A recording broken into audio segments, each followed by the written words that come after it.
Welcome to the Belonging Chronicles. This is a production of Revolve Consulting, a business dedicated to helping organizations and the people within them build and sustain a culture of belonging for all.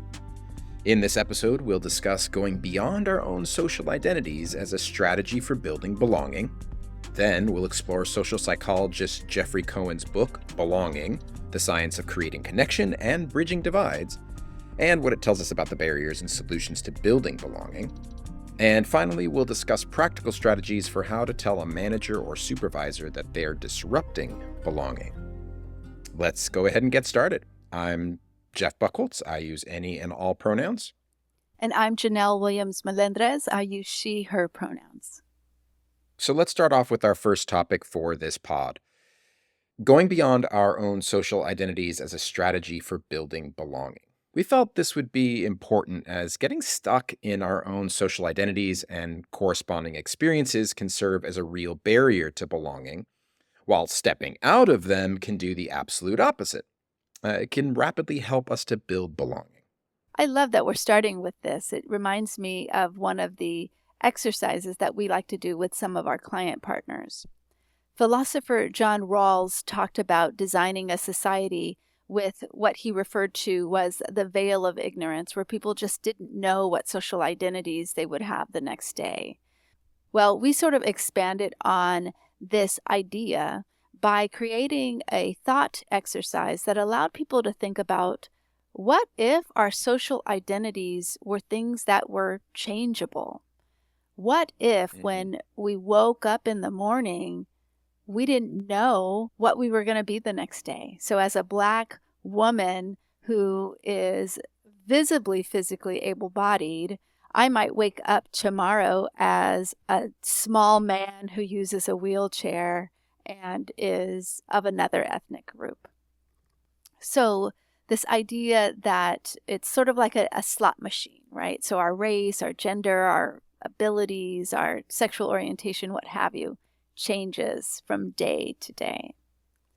And the idea with this is that if we were to wake up with different social identities each day, we would probably do all we could do today to ensure that tomorrow we were presented with the opportunities for belonging, no matter who we woke up as or what social identities we held. So if you could tomorrow wake up, for example, as a dark-skinned person with a different social or racial group than you have right now, who uses a wheelchair and speaks with an accent that's not common to your area, you would make sure that those facilities that you work in or that you go to school in or that you frequent daily were accessible. You would likely do everything today to make sure that there wasn't any discrimination based on skin color, for example. So the idea that these things could change every single day, we think helps us in being able to really consider what our actions are in that moment. So I don't tend to think that we all have access to the same empathy.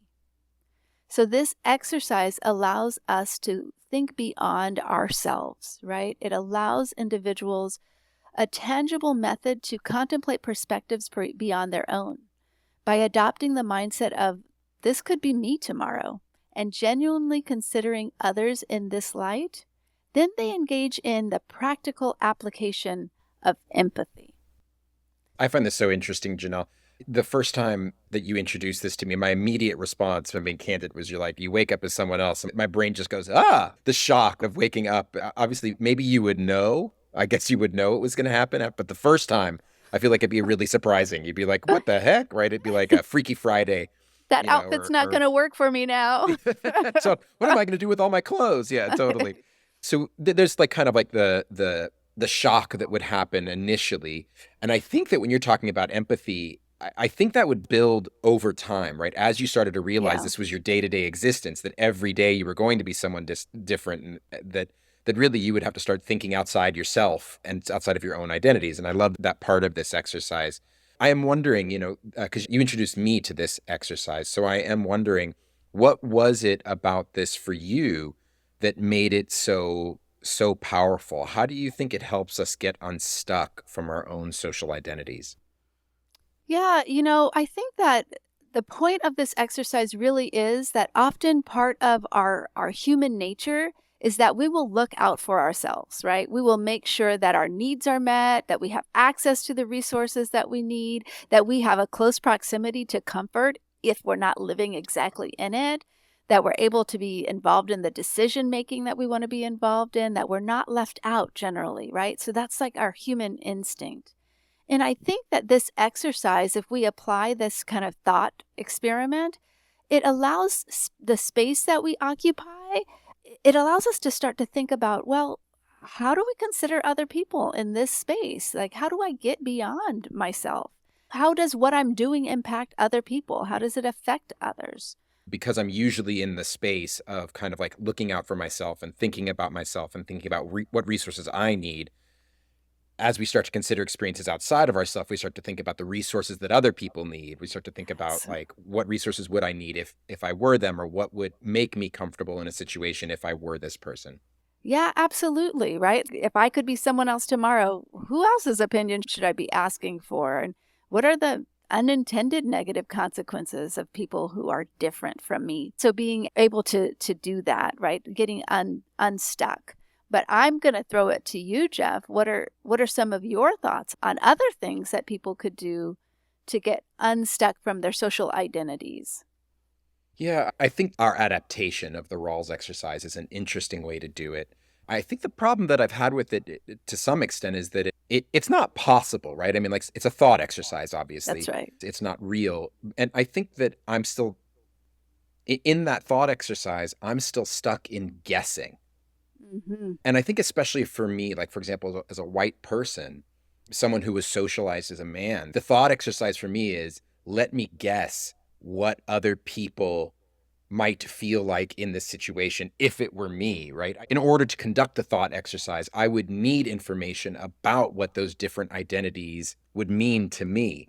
And as I have no experience living in those other identities, if I'm not opening up my mind, if I'm not exposed, let's say, or intentionally exposing myself to those other groups, then I could find myself running the thought exercise and being totally off base about what people in those other identities might be experiencing day to day. So we're talking about, like, what resources would I need? Well, if I have no idea what the different resources that people who are in a wheelchair need, then my imagination is, oh, not much, right? Like there's Yep, there's that possibility. And so I think that one of the things that helps us get unstuck and actually can make this exercise that we were talking about even more rich is really making sure we spend time watching and learning about experiences that are different from our own. And there's some very simple ways we could do this. We could watch a documentary, we could read a book or a TV show about other people's experiences. Like, I just watched Ava DuVernay's movie Origin, which was absolutely brilliant. And I learned a whole bunch of new things. I also cried a lot, but I learned a whole bunch of new things in watching that about other people's experiences, told by someone from a different identity than my own. So there's all this information that I got out of that. But I don't think that's enough. I think that's a great starting point.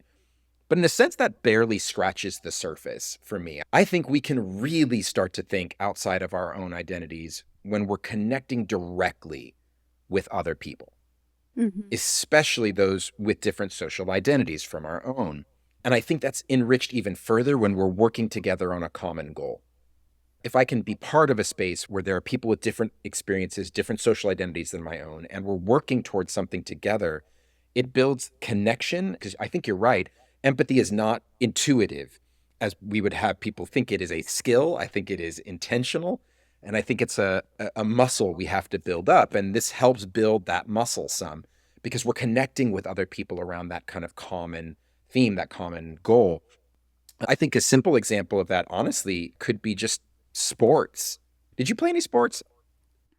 I did badly. I have played sports badly. So I wasn't ever on a you were never on college team or any of that. Yeah. Yeah.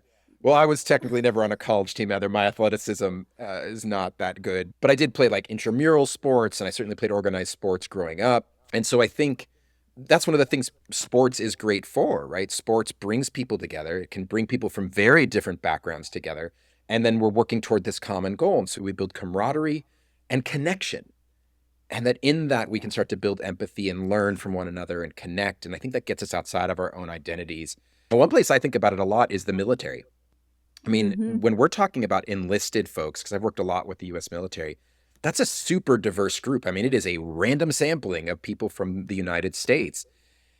And working toward a common goal, it binds and connects those folks in a way that helps them think about others' experiences. It's not some sort of flawless mechanism, but I think it is really powerful. And the great news is we can be deliberate about that. And as I think about that, Janelle, it makes me wonder, you did this with Ada at Southwestern College. You built a program kind of like deliberately designed to do this, right? What do you think makes that work well for that group in terms of being able to kind of get outside of our own identities and build belonging? Yeah, absolutely. I think the primary thing with the Advancing Equity Teaching Academy really is about everybody coming together for a common purpose. And that is to understand, learn, and hone teaching skills to be more equitable. And so because they're coming in with that common purpose and they have this commitment to be together for a year, they're in these different pods, if you will, to be able to help each other advance in that identified purpose. It works. And so they're learning to identify systems that are in operation, how they can work against deficit thinking. And so they're learning different strategies to be more effective at the work that they're doing, but they're learning about it together. And so in doing that and being able to examine who I am, how I show up in my own social identity, how I'm impacting my students, and doing it in a way that's vulnerable, that I got to lean on you as my pod mate to help me understand where I'm doing well, where I have opportunities to do even better.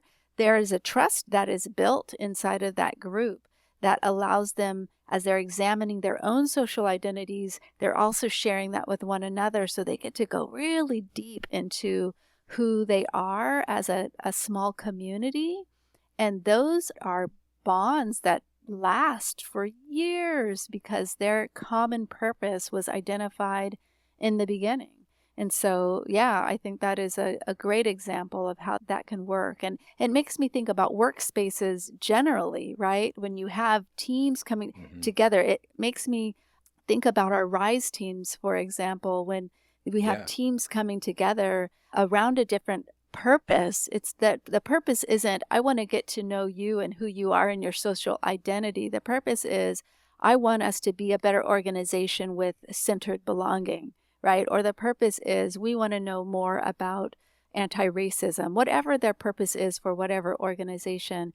But they come together, and because they have that common purpose, they learn about one another. They're not relying on each other to be the educator of their lived experience for everybody else. They're really relying on each other to help them reach that common goal. And I think that, the way that you said that is, I can get close to and start to understand the way other people operate, understand the world, what their perspectives are, in a way that helps to inform me as well, makes me better, broader with all of the things that I'm doing.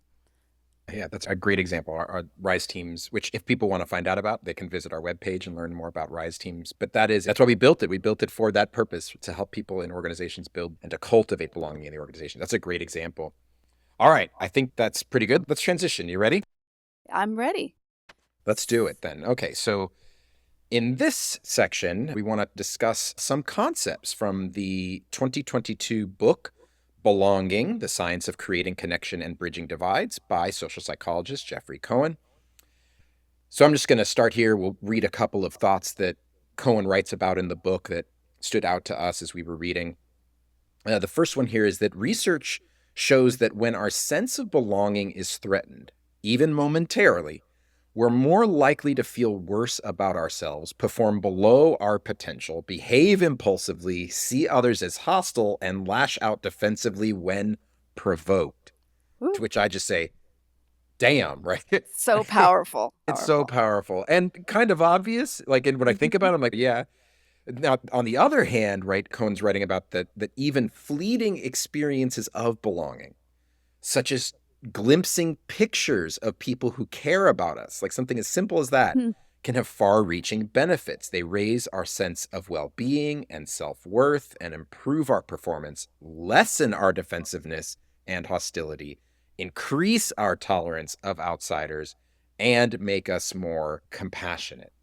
So the key theme from this text, that belonging in its absence has this huge cost, and in its presence has this huge benefit. Mm-hmm. And then there's this other piece from the book that I think will enrich this too, which is that social psychology research suggests that while we're sensitive to what endangers our own belonging, we tend to be much less aware of threats to others' experience. And that one solution to that, it's what Cohen calls a poverty of empathy, is to increase social contact, ideally in contexts that foster cooperation, which is exactly what we were just talking about. For me, I think it's a reminder that we have to spend time deliberately building out our teams and our practices in such a way that we can see and benefit from belonging. So being intentional about that. I feel like that's kind of a misconception, that it's almost like we think belonging will just happen if everyone is mostly nice to each other, or if there's nothing wrong. Or it's an end goal, maybe, like once you get there, you're there. Yeah, like you're going to get to belonging and you're like, aha, we have reached belonging. But it's not a default. It requires more than being nice. It requires that we're open to re-engaging in it. So belonging is not permanent. And so in different scenarios, within different contexts, we're going to experience different amounts of belonging. So let's say I work in an organization, and you'd say, well, do you feel like you belong? And it'd be like, yeah, in my work group with the 6 people I hang out with all the time, yeah, I've experienced that. But if I step outside of that work group and now I'm working across groups, an external task force or 2 work groups that have to come together, all of a sudden that sense of belonging can just evaporate almost instantaneously. So it's like belonging is not person-centered. Belonging is really group or location-centered. So I can have a sense of belonging in one place, and it's my sense, right? That sense comes from inside of me, but the existence of belonging isn't inside of me. Yeah. And in the book, Cohen refers to a lot of that as situation crafting, this idea of like, we have to create situations in which the conditions for belonging are present. And that when we do that, it's much more likely that we will experience it. But yeah, I think that's exactly what it's about. And there's this element in the text that I found really interesting, which is about belonging being disrupted by the fundamental attribution error, what they call FAE. This is kind of like a classic social psychology theory that is defined as an impulsive cognitive bias that leads us to see the behavior of others as emanating from some underlying essence, like who the person is, rather than the situation they are in. So you cut me off on the road, you're a horrible person, rather than you are a stressed out person because you're about to miss this doctor's appointment for your kid and you are in this terrible rush because your kid is sick. Like, none of that is in context. Does that resonate with you at all, Janelle? Absolutely. It's making me think about some situations that I've been in where I felt like I needed to give some feedback. And it was all based on that idea of what you were just saying. Like they made some assumptions about me or the people in the room or what have you. So, yeah. Yeah. I mean, I read this and I went, oh, man. It really is like the fact they call it fundamental. This is really basic, like fundamental, foundational. It is so common.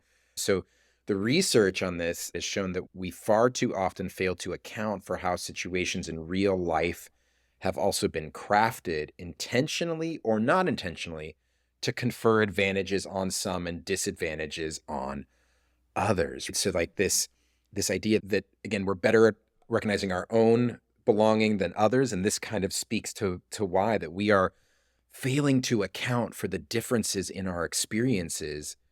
As a white person, maybe I'm not even thinking about the fact that you may have endured as a Black person some hardships. And so I'm just blaming you as if we come from the same space or we have the same experiences or that our life circumstances are the same. It just seems like a really obvious but kind of a critical thing to understand, to learn about other people's experiences. And I think in particular to recognize that belonging is not linear. We can have it and then it can disappear in an instant.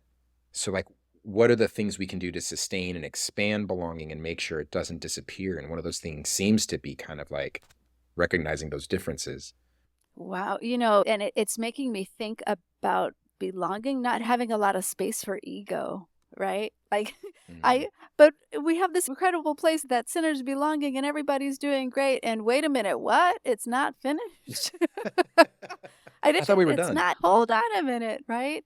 It feels like an authentic invitation for humility, that Ugh. this is something that we always have to work at. It's that we're recognizing that we don't know all of the things, right? It's like we have to stay in our student identity of constant learning with belonging, because it's just like you said, it's not linear. We're not going to reach that point, this idea of it being just this basic thing that we need to do, and yet we have to make sure that our natural human tendencies to think about ourselves, and when we are part of the average, meaning that we're part of most of the people who think that way, it's so easy to be convinced that that's good for everybody.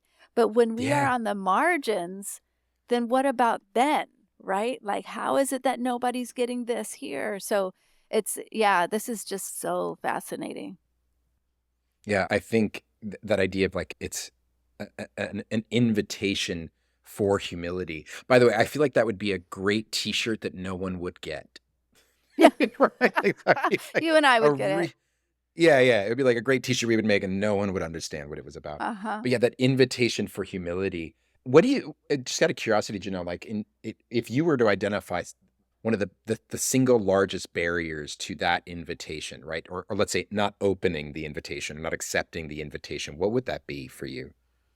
Gosh, I think we have been so conditioned by a system that prioritizes knowing all the information, that Mm, clear and fast decision making, that prioritizes leadership being a certain way, right? Like oh gosh, mhm. the idea of production, right? Like all of those things, I think we have been so conditioned to really be successful in that kind of environment.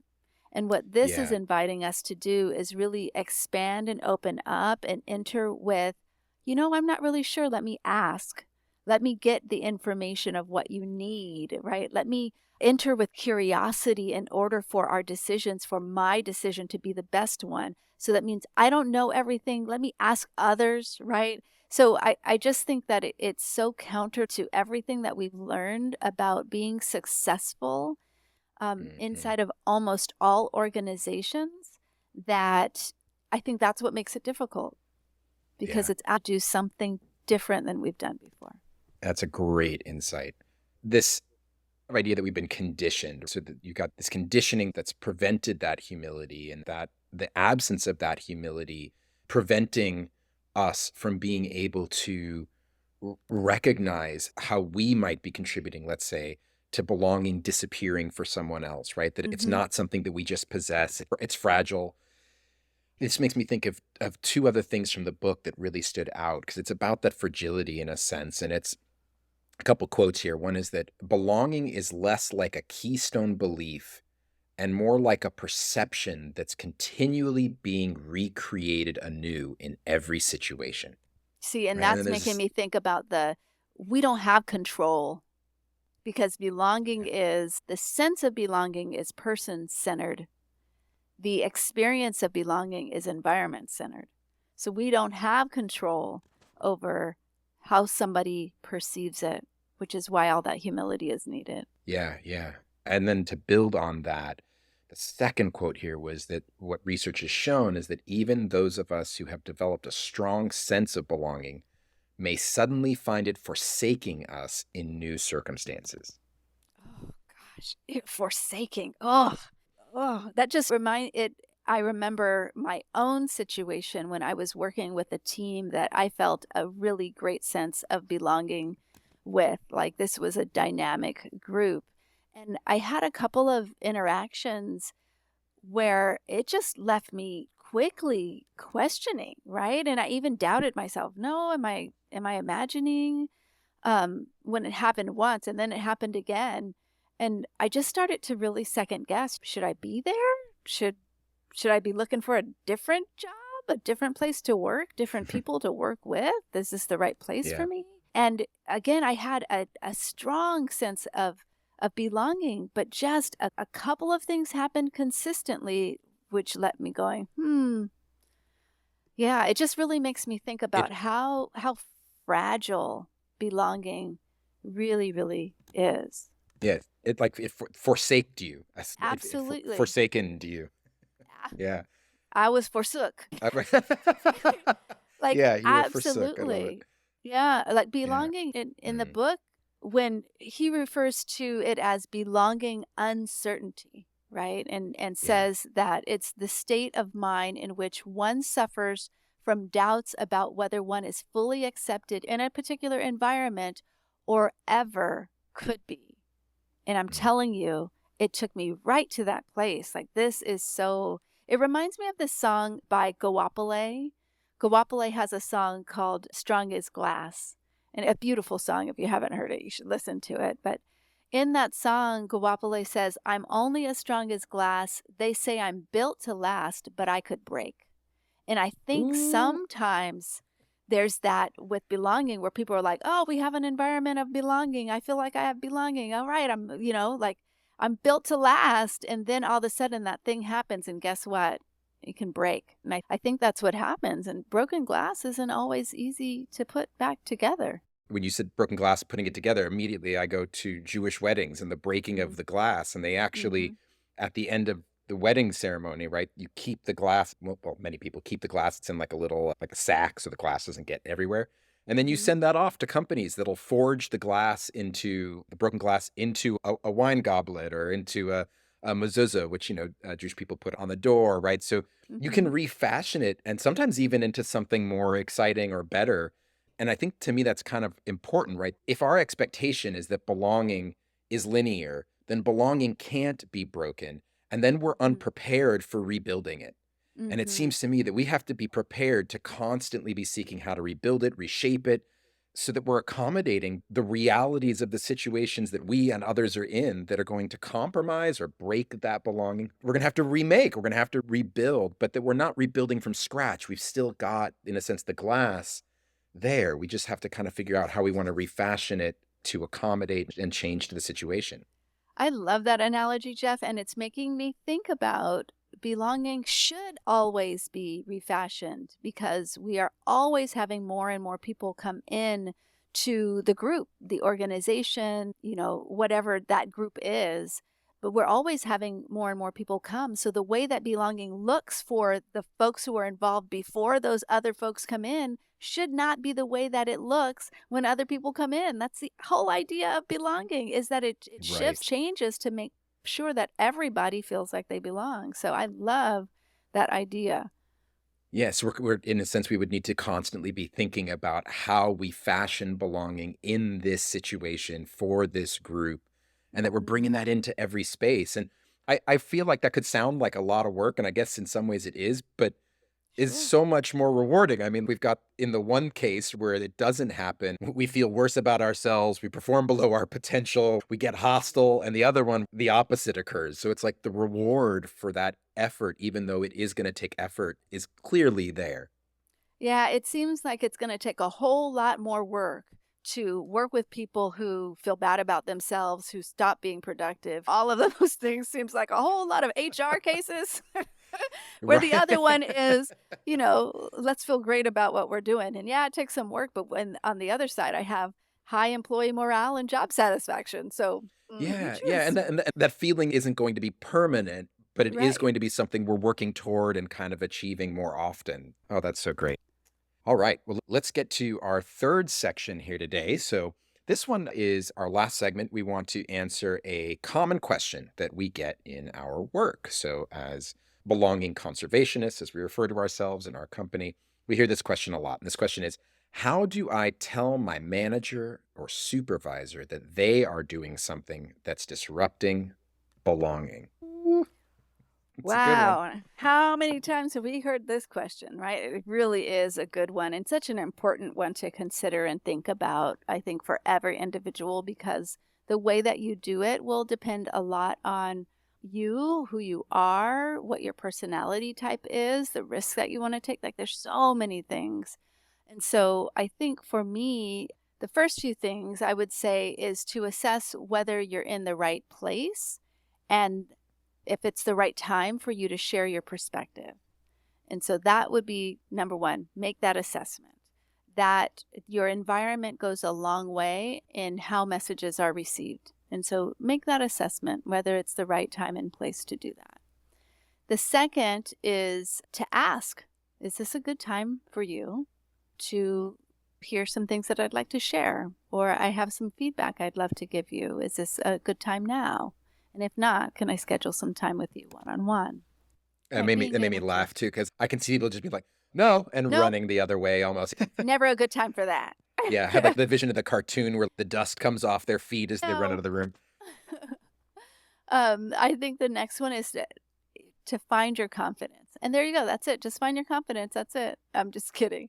No, this is a hard one, right? But finding your confidence is so important because there's all these things that are happening at the same time. The questions that we have about the consequences of us doing that. Maybe we're not used to doing those things. So finding our confidence could mean that we're focusing on our breathing rather than what I'm going to say and all of those things. Maybe we're focusing on our breathing so that we can get through it. Maybe we are holding something or looking at something that's grounding for us. I have a little black rock that someone gave me, and it is to repel negative energy. And I like to rub on that little rock sometimes to keep me grounded. Is sometimes writing things down. Write down your thoughts. Maybe you're not writing word for word, so you just sit in front of somebody reading something, because that could be an email. But like just some thoughts to help you remember the things that you want to say.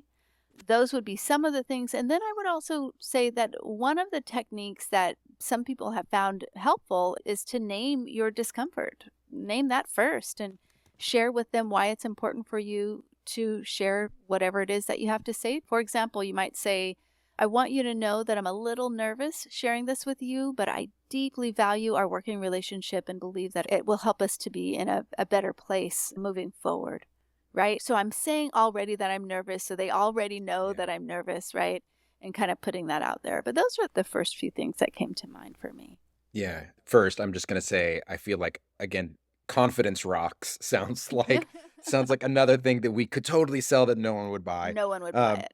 no one would buy, but I love it. And then that idea of I just think that's so important. The last thing you were saying there, Janelle. I'm a little nervous sharing this with you. And hopefully inside of the relationship you built with your supervisor, it hopefully puts them in a position of going, oh, this is hard for you. Mm. And I want to be attentive to that, right? Like I want to recognize that. It puts our humanity back into the space, right? Yes, which is exactly what this is all about, right? Our humanity and trying to prioritize that. So for me, I was thinking one of the first things I thought, I was kind of like framing your feedback as I wanted to share something with you that I think will be helpful for me in our work together. Mm. And then saying like, I've noticed Mm. that, and you could share whatever it is. So I feel like that just takes a little bit of the edge off, because then it's about me in a Yeah. sense. And so one, it's harder to argue with, maybe a little less defensive reaction if there was going to be one, but also like, that's what this is about. It's going to be helpful to me. And you could also reframe that and have it be like, it might be helpful for us in our work together, right? As opposed to helpful to me in our work together. I think another thing that I think of with this question is reminding them this is not about them as a person or as a Yeah. supervisor more broadly, but rather is about something specific. So specific context, specific event. And I think this is combating, or at least trying to disrupt, that fundamental attribution error, right? Because we can do this to ourselves too. So we can think that what's being shared with us is about like us as a person rather than something we did. And I feel like that always Absolutely. puts us in a place to be more defensive when it feels like it's a critique of me as a person versus it's a observation and an opportunity for me to do something different in a particular situation and context, right? So it's not attributed to me as a person.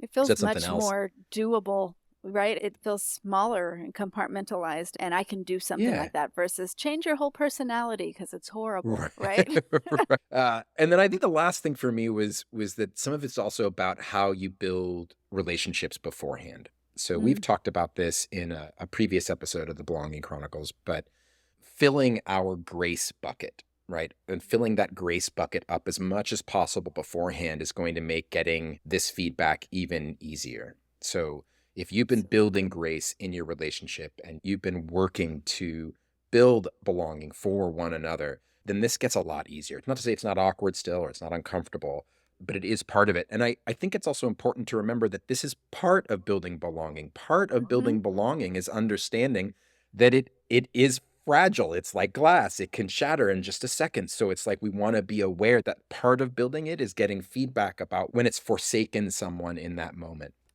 Absolutely. S- So this, when I was thinking about this question, I was wondering, why are we so scared to do this? Like, Oh, why are we so scared to do this? that's a really good question.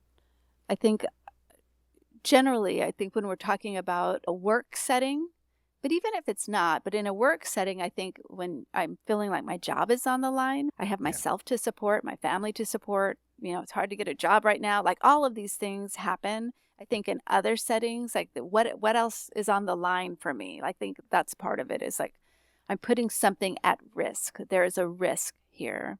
I also think culturally that we don't all come from cultures that value direct communication. And so it's not practiced in a way that doing this is familiar, right? So it can Mhm. be uncomfortable for many folks. And most of us, from what I understand about human beings in my studies and in my life, from what I understand, most human beings would prefer to do things that are comfortable than things that aren't Yeah. comfortable. I also want to point out, though, that practice makes familiar. And so the more that we do this, the easier it becomes, the less scary it becomes. Probably not comfortable, but we learn how to decenter our comfort, right? And get more familiar with it. But I think that's why it's scary, not to mention some of our own lived experiences around conflict and what that looks like. People who have lived in spaces of dictatorship, people who have lived in Yeah. abusive households, people who have lived in just these tentative situations around conflict. I think all Yeah. kinds of things come up for folks also. And so it's just, I mean, Yeah. what we're naming here is not easy. Yeah. You're talking about like places where conflict is not something that is a productive tool for change, but is Absolutely. a destructive tool in that environment. Mhm. When you were speaking to Janelle, it made me think of being afraid, being concerned about how it's going to change the dynamic potentially of our relationship. Mhm. So Yeah. if I'm thinking to myself, hey, I've got this positive working relationship with my supervisor, I don't want to destroy that. I don't want to ruin that. What if by saying something, I'm going to damage that relationship and then I won't have the ease or the comfort? And I totally understand that motivation. And I think what you're saying too is the practice is about making ourselves familiar. I also think that there's something to be said for, yes, it's going to change the relationship, but that's part of building belonging. That's part of the glass breaking and reforging it. And hopefully that strengthens the relationship. It may not, but I think in my experience, I think that the fear of it damaging the relationship is often far worse than the actual outcome of it causing that damage. Not You know, always, but often. and I think sometimes people are like, "Well, I can live with it. It's not the worst thing that's ever happened to me in my life," right? And Yeah. and that reaction comes out of what you're saying, the fear of it damaging our relationship. And it also discounts that it can make your relationship better, deeper, stronger, more effective, like all of those things as well. And if we were to consider that, like what if it made it better? Would we do it more? Like, what if this made it better? What if I could invest? We've talked about this before, right? If I can invest Hmm. in this person and make this relationship better. The other part, though, that came to me when I was thinking about it is can I live with myself if I don't? Yeah. If I don't say it, and yeah, I could put up with it, and yeah, it's not the worst thing, but can I live with myself as an individual and my values and what I hold true if I don't, can I be my authentic person in relationship with that person, or am I going to be harboring some kind of feelings, feeling some kind of way about interacting with that person because I didn't want to say anything, right? And then how does that impact not only our relationship, but all of the people who work with us, right? So there's all of that part. And that's so important to think about those two things. What is the cost going to be? But also, what are we missing out on in the relationship? And really trying to think of that. And you had said earlier, thinking about barriers we face to building belonging. And I was thinking about what you said in terms of the operating principles that we've learned. The foundational guide for operating is not set up to encourage us to admit our faults. And I would say that when we give one another feedback, because we're building opportunities to strengthen that bond, to enhance what we have. Like what a gift it would be to live in a culture that did that. If you can do this more often, especially for people, for example, who are in leadership roles, that if they can do this and they can model this, then it can become a foundational operating principle for the culture more broadly, which would be pretty exciting. Yeah, it would. Can you imagine? I can imagine. So I'm wondering, in your life in particular, because this feedback is hard to give Oh at my times, gosh. In my right, life? in your life, what has this been like for you? What's a hard example of this that you remember? This is a lovely question, Jeff. In my whole life, well, so there are a couple of things that come to mind. Two things come to mind, and I won't share specific incidents. I don't think anybody cares about that, but I think the theme with both things is that they were times when I was personally activated. So I can think of these two incidents that occurred where something happened that were activating to me as a Black woman, both incidents, and one of them was to me as a Black mother. And so I responded to both of these incidents very differently. In one situation, I responded in the moment, right? Because it was one of those things where I noticed the impact not only on me, but other people in the room and in the space when what was shared was shared. And so I had to say something then. I would also say in both of these incidents, they were things that I could not live with myself if I didn't say something. Yeah. I think in the one incident, I shared my appreciation for the things that they shared that I appreciated, and only the things I appreciated. And then I also shared where I felt there were opportunities that existed for them. So I shared how the person's assumption and their privilege were influencing the way that they were speaking to and the perspectives that they held to me and members of the group, but I was speaking about me in particular and the impact that it had on me personally. So I shared that in the moment. It wasn't one of those things where I was like, oh, I'm going to think about this. It was like, nope, this is going to happen right now. And initially, when I shared the feedback, she was upset and defensive, and she needed to take some time to gather herself, and that's okay. And eventually we came back to probably the next week, we came back to that conversation, and I helped her see her opportunities. She shared her perspective, and we were able to move on with our very amicable professional relationship. In the other situation, this was a very overt and deeply problematic situation.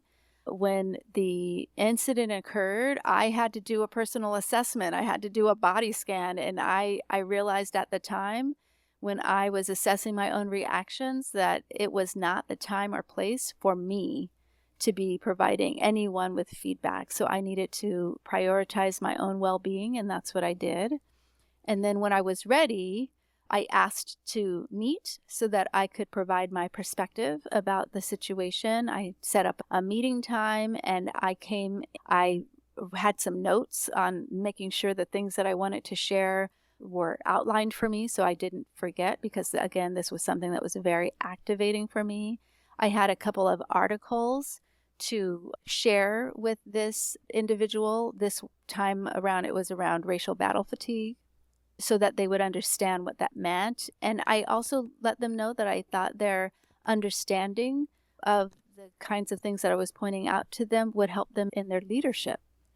And so I shared my experience and what my reactions were, and I also thanked them for their time because that didn't have to happen, right? And again, like the other situation, this person received it well, was very grateful because, like I said, this was an overtly problematic situation, but they were very grateful. And we were able to continue again with an amicable and professional relationship. Neither of those times was it easy for me. And it was also, there is no way I am going to be authentic in this relationship if I don't share what it is that I am experiencing and what I experienced as a result of their actions. Yeah, So those are powerful examples. Those were mine. What about you? What's the hardest example ever in your life that you that you could think complicated of question. here? I'll answer less about the specific situation and kind of like the hardest thing I find, which is giving feedback in a way that is sensitive to the person on the other end of the feedback. So as someone who is identified by others as a man and as a white person, for example, it can be a challenge to give feedback to women or people of color, not because of them, but because I'm deeply concerned about not contributing to their cumulative burden. I don't want it to feel like I'm just piling on to what is already a lifetime of undoubtedly unfair criticisms.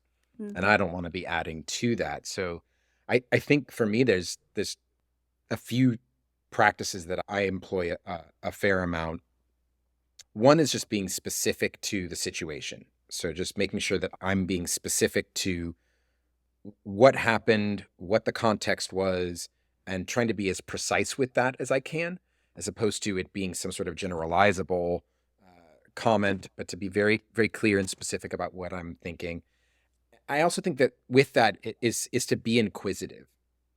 So I'm trying to focus on asking the other person how they experience something instead of me assuming that I understand their experience of something. So it seemed to me as though this was what you were experiencing. Can I confirm, is that what you were experiencing? Is that different? Am I reading that correctly? Like trying to be inquisitive and making sure that I'm not narrating their experience for them, because I feel like that's a big part of where that burden accumulates for people in marginalized communities. And then the second is to be collaborative, right? So just really I'm always trying to think of like, the feedback is about us working better together. It's about what we do together. So really framing it around the us instead of around the me. I find that helpful. Those are all things that I think are helpful generally for me when I think about the hardest part of this. Yeah, that idea of positionality, right? Like, how am I positioned in relationship to you? And how does that impact and influence this conversation is so important. Yeah. And I think that's something that is important to think about if you can ahead of time, right? If sometimes you don't have to give feedback in a split second, it may be beneficial to give it a little bit of time so you can think about that positionality and think about how you want to approach it in a way that's going to be productive. All right. Well, we've answered this question, but we do have a bonus question, and this is because it's connected. So I thought maybe we would answer this one. How do I say something to someone I get along well with that they're disrupting belonging? So how do I say something to someone I get along well with around them disrupting belonging? Oh, interesting. Okay. So I think for me, this is what I would say. I would say something like, so look, I care a ton about you, and I know that you care about how other people experience you, because that's part of who you are. And I want to share something with you that I saw the other day. Are you open to that? Just framing it in our friendship. I know you care about me. I know you care about the world. You know I care about you. And so I'm giving this to you because I want you to be your best self in a sense, right? Being able to say it in that way.